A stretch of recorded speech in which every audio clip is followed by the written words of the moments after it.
Panzerknacker.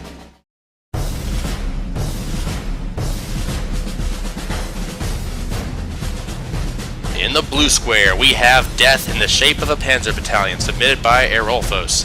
This team consists of 2 Mammoth tanks, 1 demolition tank destroyer, and 3 full-stop light tanks. And challenging them from the red square is Panzerknacker, submitted by Ixos. This team consists of 2 Rocket Encoders, 2 Jagdpanzer A's, and 1 Jagdpanzer B.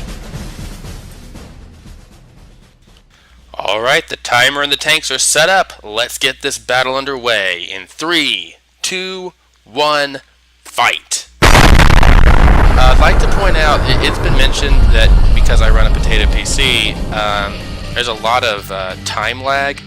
So whereas 1 second will pass in our time or the video time, it might be like a half second in game time, and that's really not fair in some instances where it comes down to a hit points decision, especially when it's really close. So I went ahead and measured this beforehand to see how slow this would run. Basically used the despawn timer on the spawn sticks to see, and timed them, the space between each second on the despawn timer to see how long it took. It took 4 seconds in real time for 1 second in game time to pass. That means I'd have to record this for 40 minutes. To which I say, hell no. So I'm going to actually compromise and do 20 minutes.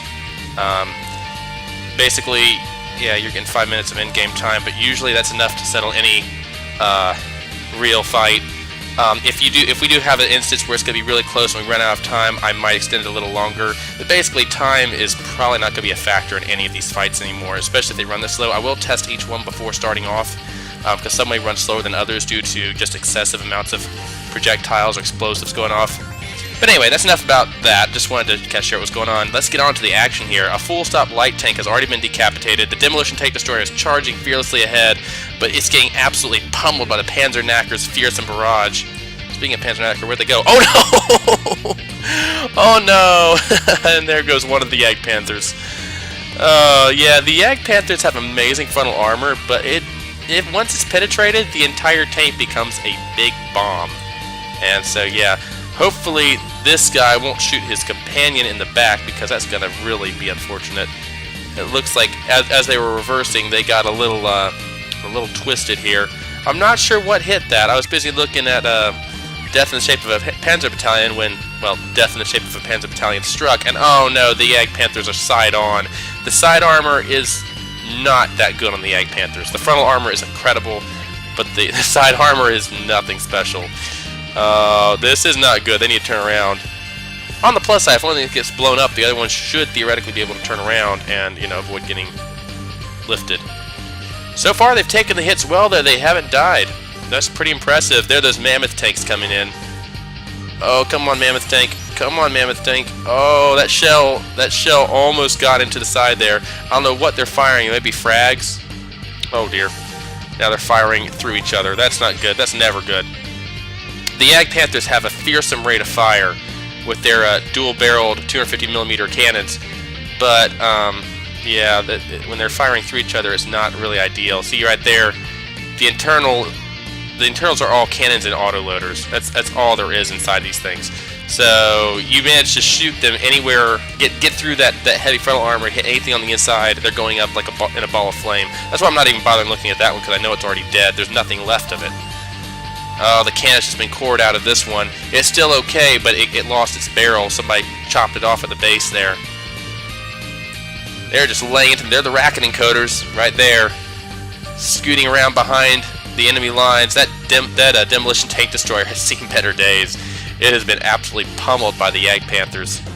It seems like somebody got in a good shot of their own somewhere, and now it's down to 2 Jagdpanzers and 2 Rocket Encoders to bring Panzerknacker through to the next bracket.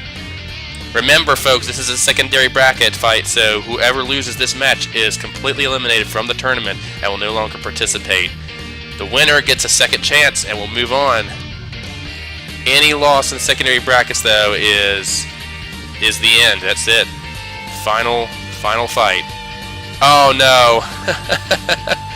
And finally, the Jagdpanzer's superb armor gives way to a sound pummeling, and the cannon is breached. Once that happens, It's all over for it. You see explosion after explosion going off inside that tank. It's gone. There's nothing but a husk left of it. You want to look here. There's not going to be an AI left in it. Even if it has enough hit points to survive and not be despawned for being too damaged, it still doesn't have an AI because the gun goes all the way back to right where the AI is, and that doesn't work out too well for it. If you're wondering why it's still smoking, like the engine's running, that's because they have smoke generators in the back, so it makes them look like they got a lot of they have a smoke effect even when their engines are offline. This one's hanging in there. It's fighting the good fight. The back has been stripped off. You can see the back armor deck has been stripped off by its teammate, I think, when it got turned around behind it. Has it run out of ammunition? Oh no, it has. It's been blown up. Oh no, and you can see underneath there. Oh, explosion after explosion ripping through the hull. Oh dear, oh dear, oh dear. No, that's a dead Yak Panther. You see back here's where the AI was. There's nothing left, just the back plate. Oh, so that leaves just the rocket encoders. We're at 14 and a half minutes left to go. The rocket encoders have been doing a solid job of harassing the enemy from the back, but unfortunately, with nothing else to distract them, the enemy is going to focus down the rocket encoders. They're fairly quick little craft if they don't get their wheels snapped off like this one has, or get their engine taken out, which I think has happened to this one. Let's look here. It's still alive. Surprisingly, it's done very well. It hasn't died. It won't be long now. The demolition tank destroyer is right behind it. Sir, there is a target right in front of you, and you can't move. I suggest you take the shot of opportunity here before it's taken from you. No, it's going to focus on that one. Oh, dear. Rocket encoder tried to make a tight turn and nearly flipped itself. And now it's lost most of its wheels, and it's stuck. They're both grounded. The mammoths are trying desperately to catch them. Oh, there goes one straight through the back. That looked like a heat shell. Yep, that was definitely a heat shell. The mammoths fire straight heat. There's another one. You see the frags bursting out. That's definitely a heat shell. Fortunately, it's very low profile, and it's hard to actually get to the internals, so that's saving it right now.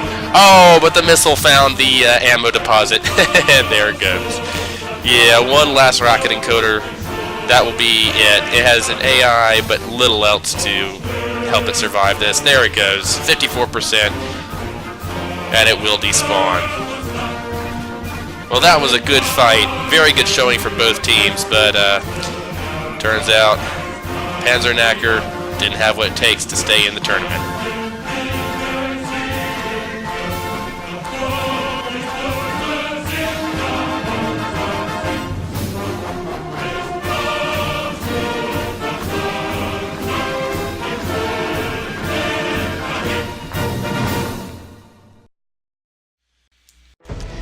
So congratulations, Aerolfos, your death in the shape of a Panzer battalion will move on to the secondary brackets and continue its newfound winning streak.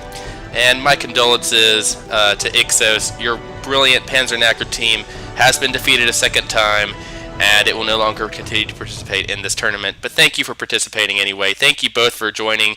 I always enjoy watching all these tanks fight. And thanks to all who watched. I hope you enjoyed as well. And until next time, I've been Chromoid, and I will see you in the next battle. Bye-bye.